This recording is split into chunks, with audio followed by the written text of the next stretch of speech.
Plans చేస్తుంది. మనోళ్ళకేమో అది తెలియదు. ఇది నేను కొంతమంది మాట్లాడేటువంటి వాళ్ళు అమెరికాతో చెప్పి చేయించారు, లేకపోతే ఇంకోటి చేయించారు అన్నటువంటి. విచిత్రం ఏంటంటే పాకిస్తాన్లో ఉన్నటువంటి ప్రజలు వాళ్ళ కళ్ళెదురుగుండా వాళ్ళకి సంబంధించిన రక్షణ స్థావరాల మీద దాడులు జరిగినాయి. వాళ్ళ కళ్ళెదురుగుండా వాళ్ళ నేవీ బేస్ తగలబడింది. వాళ్ళ కళ్ళెదురుగుండా వాళ్ళ అణ్వస్త్ర స్థావరాల దగ్గరలోనూ బాంబులు పడ్డాయి. వాళ్ళ కళ్ళెదురుగుండా వాళ్ళ ఎయిర్ బేసులు ధ్వంసమైనాయి. వాళ్ళ ఉగ్రవాద శిబిరాలు వాళ్ళ కళ్ళెదురుగుండానే పేలినాయి. భారత్ వేసిన ప్రతి అస్త్రం వాళ్ళ కళ్ళెదురుగుండా కనబడి వాళ్ళే వీడియోలు పెట్టారు. అయినా మనం గెలిచామని చెప్పగానే సంబరాలు చేసేసుకున్నారు. అంతటి తెలివి తక్కువతనం, లేకపోతే అంత పెచ్చ మత పెచ్చ వాళ్ళకుంది.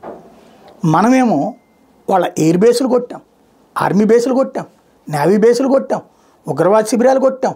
ప్రజల ప్రాణాలు తక్కువ తీసి ప్రజల ప్రాణాలు తీలా మనం ఇది పేల్చే సందర్భంలో జరిగినటువంటి సైడ్ ఎఫెక్ట్లు ఏమైనా తగిలితే తగిలి ఉండాలి, అంతకు తప్పించేం లేదు.